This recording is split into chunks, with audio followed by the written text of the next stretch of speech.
Hello दोस्तों, नमस्ते, प्रणाम। आप सभी लोग कैसे हैं? आशा कर रही हूँ आप लोग स्वस्थ होंगे, मस्त होंगे, अच्छे से होंगे। और आप सभी के बीच मैं एक उठान लेकर आई हूँ सोहर का। अच्छा लगे तो लाइक कमेंट सब्सक्राइब जरूर करना।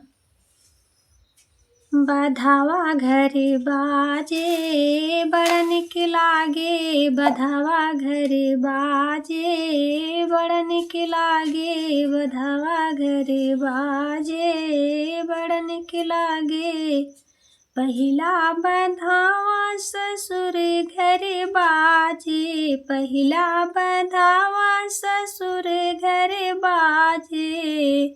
ससुया मोरी नाचे बड़ा निक लागे, ससुया मोरी नाचे बड़ा निक लागे। बधावा घर बाजे बड़ा निक लागे, बधावा घर बाजे बड़ा निक लागे। दूसरा बधावा जेठ घर बाजे, जेठ घर बाजे हो जेठ घर बाजे। जेठनिया मोरी नाचे बड़ा निक लागे, जेठनिया मोरी नाचे बड़ा निक लागे। बधावा घर बाजे बड़ा निक लागे, बधावा घर बाजे बड़ा निक लागे। तीसरा बधावा देवर घर बाजे, देवर घर बाजे, देवर घर बाजे। देवरनिया मोरी नाचे बड़ा निक लागे, देवरनिया मोरी नाचे बड़ा निक लागे।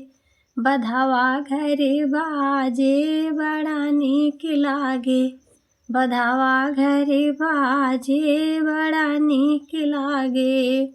चौथा बधावा पड़ोसी घर बाजे, चौथा बधावा पड़ोसी घर बाजे। हो सबे मिली नाचे बड़ा निक लागे, हो सबे मिली नाचे बड़ा निक लागे।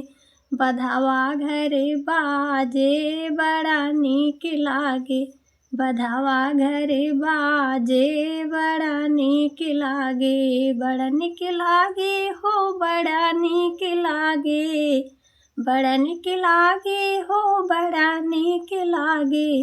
बधावा घर बाजे बड़ा निक लागे, बधावा घर बाजे बड़ा निक लागे। उठाना अगर आप लोग को अच्छा लगे तो कमेंट बॉक्स में ज़रूर बताना। राम राम सभी से।